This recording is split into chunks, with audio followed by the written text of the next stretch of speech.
సంతానలేమితో బాధపడుతున్నారా? 899 రూపాయలకే fertility assessment package. వివరాలకి సంప్రదించండి. నమస్తే రమగారు. నమస్తే జయ. రమగారు, శ్యామల నవరాత్రులు మనం దేవీ నవరాత్రులతో పాటుగా కొంతమందికే తెలుసు అనుకుంటా నేను శ్యామల నవరాత్రులు కదండి. అసలు వీటి విధి విధానాలు ఏంటండి? సాధారణంగా ఇవి చెయ్యం మనం గుప్త నవరాత్రులు అంటారు. మనకి సంవత్సరంలో మనం ప్రముఖంగా చేసుకునేవి ఒకటి వసంత నవరాత్రులు, రెండోది శరన్నవరాత్రులు. ఇవి రెండు ఇంపార్టెంట్. వసంత నవరాత్రుల్లో మనం దేవి పూజ కంటే ప్రముఖంగా రామ పూజ నిర్వహించుకుంటాం. అక్కడి నుంచి మళ్ళీ మనం శరత్కాలంలో వచ్చేటువంటి ఆశ్వేజ నవరాత్రులు, దేవీ నవరాత్రులు 9 రోజులు మనం పూర్తిగా అమ్మవారికి అంకితం చేస్తాం. ఇవి కాకుండా ఇంకొక 2 నవరాత్రులు చేసుకుంటారు. అందులో ఇదొకటి మాఘమాసంలో వచ్చేటువంటి ప్రతిపత్తు పాడ్యమి నుంచి నవమి దాకా శ్యామల నవరాత్రులుగా చేస్తారు. ఆషాఢంలో వారాహి నవరాత్రులు చేస్తారు. అది కూడా మనం చెప్పాం. అయితే వీటిని గుప్త నవరాత్రులుగా చెప్పబడుతుంది. ఇది అందరూ చేసుకునేది కాదు, అందరూ చెయ్యరు. ఒకవేళ చేసినా మనం అందరం చేసుకునే నవరాత్రుల్లో చేసినట్టుగా అందరినీ పిలిచి ధూమ్ధామ్గా చేసుకునే వ్యవహారాలు కావు ఇవి. అది చెయ్యరు. గుప్త నవరాత్రులే వీటి పేరు. ఇది నార్త్ ఇండియాలో ఎక్కువగా చేయబడతాయి. మనకంటే వాళ్ళు ఎక్కువ చేస్తారు. మన వైపు అంత ప్రముఖంగా కనపడదు. మన దగ్గర ఏంటంటే ఎవరికైనా మంత్రోపదేశం ఉన్నవాళ్ళు, విశేషంగా శ్యామల మంత్రోపదేశం, మాతంగి ఉపదేశం ఉన్నవాళ్ళు, దశమహావిద్యల్ని కొలిచే అలవాటు పద్ధతి ఇళ్లల్లో ఉన్నవాళ్ళు చాలా కొద్ది మంది. చెప్పాయి కదా, అందరినీ పిలిచి చేసి తాంబూలాలు, పేరంటాలు, హడావిడేం ఉండదు. అమ్మవారిని కొలవటం మాత్రమే. ఈమెకి విశేషమైన కొలువులు చేసుకుంటారు. మంత్ర పునశ్చరణ విపరీతంగా చేస్తారు. అమ్మవారి శ్యామలాదేవిని కొలుస్తారు. ఈ శ్యామల ఎవరు అనేది ఒక ప్రశ్న ఉంటుంది మనకి.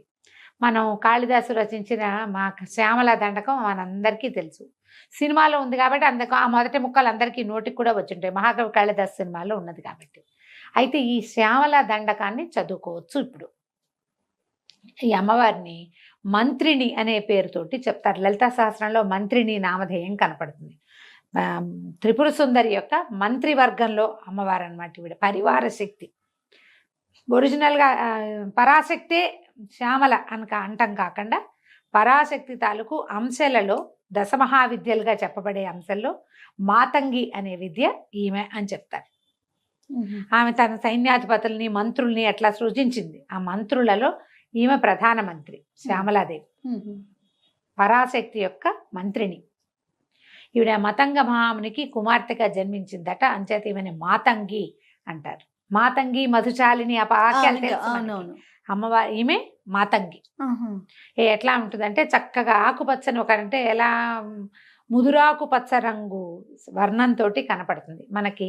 శ్యామల స్వరూపం అనగానే ఎర్రని వస్త్రము ఆకుపచ్చగా కనపడుతుంది. అంటే నలుపులోకి చేరికగా ఉన్న ముదురాకు పచ్చ రంగు వర్ణ ఛాయ, వీణ వాయిస్తూ ప్రత్యేకమైన స్వరూపంలో ఇట్లా ఉజ్వలంగా ఉన్న ముఖము ఎంత బాగుంటుందో అసలు ఆ పిక్చర్ ఊహిస్తేనే బాగుంటుంది.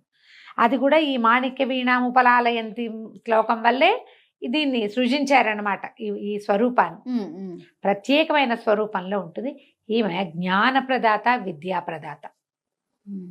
కాళిదాస మహాకవికి అక్షర జ్ఞానం లేని వాడికి కావ్యాలు రాయగలిగే ప్రజ్ఞనిచ్చింది ఈ తల్లి.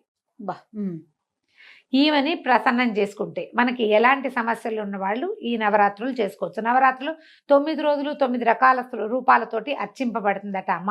ఎవరికైతే ఆ మంత్రం ఉందో, ఈ విధానం అలవాటు ఉందో వాళ్ళు చేసుకుంటారు. మనలాంటి సామాన్యులకి అంత వ్యవహారం అక్కర్లేదు. పిల్లలకి చదువులు రాకపోయినా, చదువుల్లో సగమయ్యి మిగిలిన సగము ఎప్పటికీ కాకపోయినా, ఏ సమస్య వల్ల ఆగిపోతే, ఏ సమస్య వల్ల ఇది ఆగిందో తెలియని వ్యాపార సమస్యలు, ఇలాంటివే ఏ రకంగానూ జ్ఞానం సంపాదించుకోలేని సమస్యలు, ఎలా సాల్వ్ అవుతుందో అర్థం కాని ప్రాబ్లమ్స్, ఏదైనా అద్భుతమైన సలహా కావాలి, అది మనకి ఎక్కడి నుంచి రాదు. అలాంటప్పుడు ఈ శ్యామల నవరాత్రుల్లో అమ్మవారిని అర్చిస్తే విశేషమైన ఫలితం లభిస్తుంది. దీనికి ఏం చేయాలి? అర్చనకి మన ఇంట్లో ఉన్న ప్రతిమా విశేషమే అమ్మవారిది ఏ స్వరూపం ఉన్నా పెట్టుకోవచ్చు. శ్యామలాదేవిది చిన్న ఫోటో ఏదైనా తెచ్చి పెట్టుకోవచ్చు. శ్యామల అంటే మనకు క్లియర్గా కనపడుతుంది. ఉజ్వలమైన ముఖకాంతితోటి, వీణతోటి ఉండేటువంటి స్వరూపం. ఒక రకంగా సరస్వతి స్వరూపం అని కూడా మనం చెప్పచ్చు. ఒక రకంగా సరస్వతి శాంతమూర్తిగా కనపడుతుంది. శ్యామలది డిఫరెంట్గా ఉంటుంది స్వరూపం. కానీ ఆవిడ జ్ఞానప్రదాతే, ఈవిడ ప్రదాతే. ఈ 9 రోజులు మనం అట్లా చేసుకోవచ్చు. ఒక పటం తెచ్చి పెట్టుకోవటం. శ్యామలకి మనకి అష్టోత్తరాలు అవి దొరుకుతాయి, ఓకే, కనపడుతున్నాయి. తర్వాత అదని చదువుకోవటం. రాజశ్యామల, రాజమాతంగి, ఈ పేర్లు వింటున్నాం. ఇప్పుడు ఇది వరకు లేవు జయ. ఇప్పుడు బాగా రాజశ్యామల హోమాలు అవి బాగా విశేషంగా ఎక్కడా పని అవ్వదు, పిల్లల చదువులు పని అయిపోతుంది. అలాంటప్పుడు ఈ రాజశ్యామల హోమం చేసుకోవచ్చట. రోజు మీరు చక్కగా శ్యామల దండకం చదువుకోండి. ఓకే. ఈమెకి ముదురు ఆకుపచ్చ రంగు ఇష్టం. ఆకుపచ్చని వస్త్రం ధరించండి. ఒకరోజు చేసుకుంటాం, ఒక్కరోజే చేస్తాం. పోని నవమి నాడు చేసుకోండి, అష్టమి నాడు చేసుకోండి. 9 రోజుల్లో ఒక రోజైనా చేసుకోవచ్చు. 9 రోజులు మీరు శ్యామల దండకం చదువుకుంటే అధికసి అధికం ఫలం. ఆకుపచ్చని పండు నివేదన పెడితే మంచిది. ఓహో. జామకాయలు, నారింజకాయలు, ఇప్పుడు కమలాలు కూడా ఆకుపచ్చ రంగులో వస్తాయి. రేగుపళ్ళు, ఆకుపచ్చటి రేగుపళ్ళు వస్తాయి. అలాంటివి నివేదన చేస్తే చాలా మంచిది, మంచి విశేషమైన ఫలితం లభిస్తుంది. నారింజలు చాలా ప్రీతి అని చెప్తారు. నార్త్ ఇండియాలో నారింజకాయలు వెతుక్కుంటారట ఈ రోజుకి. ఈ 10 రోజుల్లో వాళ్ళు ఏం చేస్తారంటే చండీ పారాయణ చేసే అలవాటు కొన్ని చోట్ల కనపడుతుంది మనకి. చండీ పారాయణం అంటే చండీ దుర్గా సప్తశతి అని చెప్తాం కదా, చండీ అది పారాయణ చేయటం, చదువుకుంటూ వెళ్ళటం. అది ఎట్లా అంటే అసలు ఆపకుండా చదువుతారు. ఓ 3 గంటలు నేను చదువుతా, నాకు అవుతుండగా ఇంకోళ్ళు వచ్చి కూర్చుంటారు. ఆ తర్వాత 3 గంటలు వాళ్ళు చదువుతారు. అఖండ చండీ పారాయణం చేస్తారు. 9 రోజులు క్షణం గ్యాప్ లేకుండా చండీ అలా పునరావృతంగా చదువుతూనే ఉంటారు. ఎన్నిసార్లు కుదిరితే అన్నిసార్లు. మనం అఖండ చండీ పారాయణాలు అవి మన వల్ల కాదు. దుర్గా సప్తశతి దగ్గర పెట్టుకుని ఈ 9 రోజుల్లో పూర్తి చేసుకోండి. 700 శ్లోకాలు ఉంటాయి. మీ వల్ల అయితే చేయగలిగితే చేయండి అని చెప్తున్నాను. ఓకే. దీన్ని 10 సార్లు చేస్తా, 8 సార్లు చేస్తా, 16 చేస్తాను, రోజంతా చేస్తూ ఉంటాను, లాంటి విపరీత నియమాలు పెట్టుకోపోకండి. మన సమయానుకూలంగా చేయండి. ఓకే. ఇది శ్యామల దండకం అద్భుతమైన ఫలితాన్ని ఇస్తుంది. అది నోరు తిరగదు. నిదానంగా చదువుకోవాలి. అసలు ఎన్ని పెద్ద పదాలు కలిపిన సమాసము, అది ఇంత పెద్ద సమాసం. 3 లైన్లు రాస్తే గానీ సమాసం పూర్తవుతుంది. అది ఎక్కడ ఆపాలో తెలియదు, ఏ పదాన్ని ఎలా విరవాలో తెలియదు. మీ వల్ల అంత కాకపోతే ఇంకా సులువు చెప్తాను. ఒక్కడి మాణిక్య వీణాముపలాలయంతి మదాలసాం మంజుల వాగ్విలాసాం మాహేంద్ర నీలజ్యుతి కోమలాంగి మాతంగ కన్యా మనసా స్మరామి. చిన్న శ్లోకం. ఇదేనా? దీన్ని నెంబర్ ఆఫ్ టైమ్స్ చదువుకోండి. ఇది బాగుంది. అమ్మవారి యొక్క స్తుతిని, ప్రార్థనా శ్లోకాన్ని మీరు 11, 21, 40, 108 ఈ అంకెల్లో ఏది కుదిరితే అది పెట్టుకోండి. ఓకే.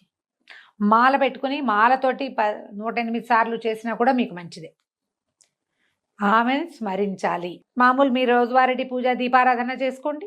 ఈ 9 రోజులు శ్యామలని తలుచుకుని శ్యామలాదేవిని ప్రార్థించి ఒక ఆకుపచ్చటి పండు, జామ పండు నివేదన పెట్టండి. పసుపుగా ఉండేది కాకుండా గ్రీన్, కొంచెం ముదురుగా పచ్చగా ఉన్నది. అంటే ఎట్లా అంటే దూరగా ఉన్న కాయని నివేదన పెట్టండి.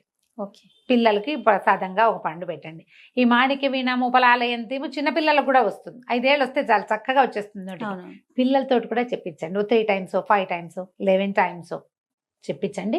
ఏమైనా అలాంటి సమస్యలు ఉంటే తీరుతాయి. ఇది చేయగలిగితేనే, అత్యవసరంగా ఇది చేయవలసిందే అన్న నియమం లేదు. మీకు తీరని సమస్యలు, ఎక్కడా సమాధాన పడలేని ప్రాబ్లమ్స్లో కనుక మీరు ఇరుక్కుని ఉంటే మీకు ఈ అమ్మ ఏదైనా ఒక సమాధానాన్ని ఇస్తుంది, శ్రద్ధతోటి కనుక చేస్తే. విశేషంగా చేయాలంటే ఎవరన్నా పురోహితుని పెట్టుకుని అర్చనా కాలాదులు జరిపించుకోవచ్చు. మనం అట్లా చెయ్యం, మన వైపు ఆ విధానమే లేదు. నేను చెప్పిన విధానంగా చేసుకోండి. తప్పకుండా అవకాశాన్ని బట్టి చేయటమే. తప్పకుండా. నమస్తే. నమస్తే జయ.